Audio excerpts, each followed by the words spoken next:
মানে নিরাপত্তাহীনতায় সবাই এখন ভুগবে যে একজন ডিআইজির বাসায় তো নিরাপদে ডাকাতি করে চলে যেতে পারে, তা আমাদের কি অবস্থা হবে? গ্রিল কাটে কিন্তু এই জায়গাতেই তারা কিন্তু ভিতরে ঢুকে ডাকাতেরা।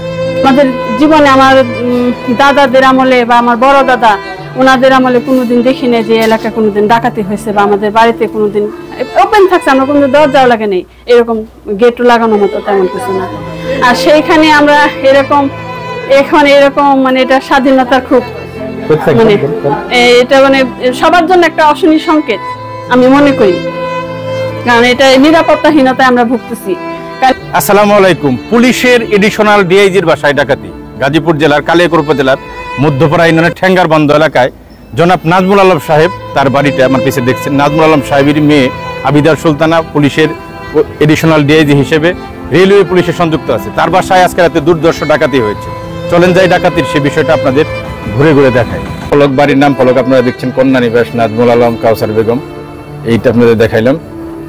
এই যে এখানে আমরা তার দেখতে পাচ্ছি, এখান দিয়ে খুব সম্ভবত চোরেরা ঢুকেছিল, ডাকাতেরা। এই যে নেটের বেড়াটা, এইখান দিয়ে কিন্তু চোরেরা প্রথমে ভিতরে ঢুকে। আপনাদের আর একটু দেখায় গ্রিলটা কোন দিকে কাটা আছে সেই বিষয়টা আপনাদের দেখাইতেছি। বাড়ির পিছন দিয়ে যে এই যে এইখানে একটা গ্রিল আছে দেখেন, এইটুকু গ্রিল কাটেই কিন্তু এই জায়গাতেই তারা কিন্তু ভিতরে ঢুকে ডাকাতেরা।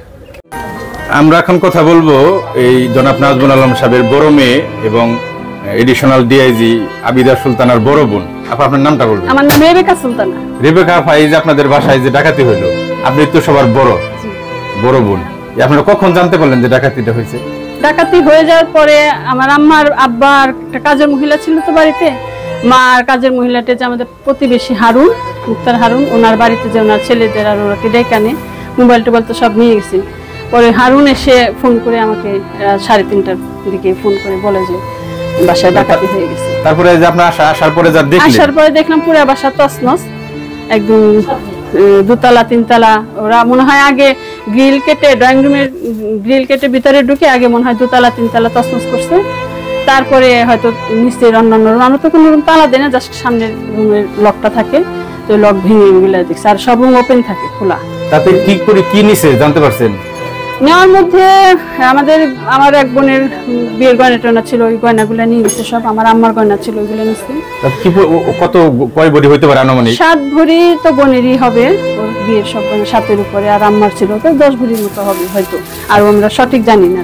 একটু বেশি কম হইতে পারে। বেশি কম হইতে পারে। টাকার পরিমাণ কত আছে আনুমানিক? টাকা ওই যে আব্বার গরু কুরবানির টাকা ছিল, খামার থেকে টাকা দিছিল, জাকাতের টাকা দিতেছিল, ওইগুলা এই সব মিলে হয়তো 2-2.5 লাখ।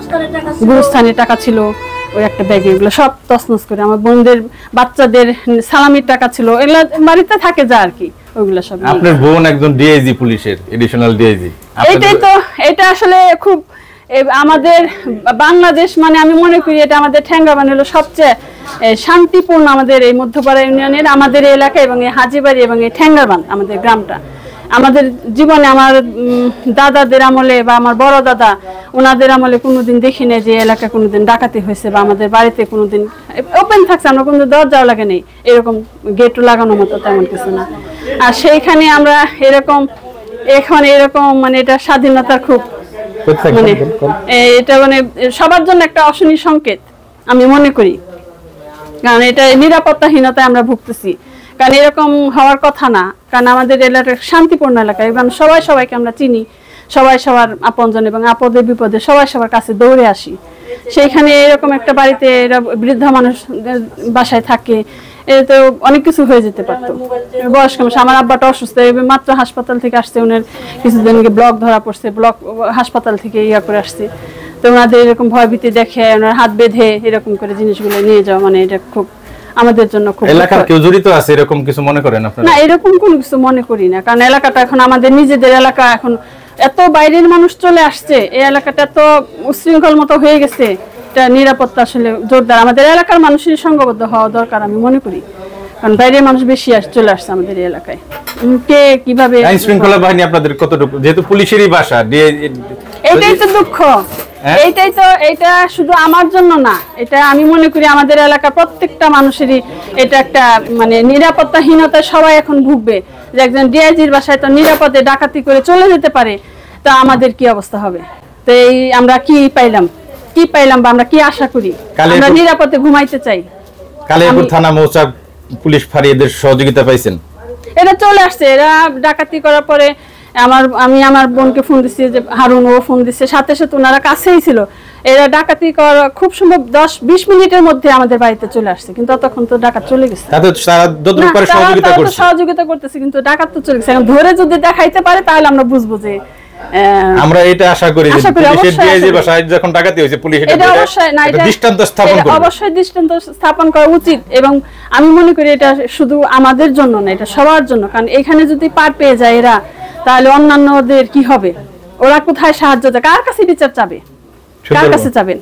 ঠিক বলছেন আপনারা। ধন্যবাদ আপনারা, ভালো থাকবেন। আপনার নামটা বলুন ভাই। মোহাম্মদ হারুনুর রশিদ। আপনারা কখন জানলেন যে ডাকাতি হইতেছে বা হচ্ছে? আমরা জানি যে ডাকাতি হওয়ার শেষে চাচাম্মা আমাদেরকে ফোন দিতে পারে নাই, ওনার ফোন নিয়ে গেছে। তারপরে যখন আমাদের বাসায় যে ডাকছে তখন আমরা সাথে সাথে উঠে আসছি, আইসা দেখি যে কাকা বাসায়, এবং কাকারে সান্ত্বনা মানে করলাম, কাকার সাথে দেখা করলাম যে কাকা কোনো টেনশন করেন না, যা হয়েছে হয়েছেই। তার পরবর্তীতে মনে করেন আমরা আপাকে ফোন দিলাম, ডিআইজি আপাকে, হ্যাঁ আপাকে ফোন দিলাম, তারপর বড় আপাকে ফোন দিলাম, আর আপা পরে ফাঁড়িতে ফোন দিছে। ওখান থেকে 10 থেকে 15 মিনিটের মধ্যে এখানে পুলিশ চলে আসছে। পুলিশের ডিআইজির বাসায় ডাকাতির ঘটনাটা আপনারা দেখলেন, কমেন্টে মতামত জানাবেন, শেয়ার করে সবাইকে দেখার সুযোগ করে দিবেন। ধন্যবাদ সবাইকে, ভালো থাকবেন।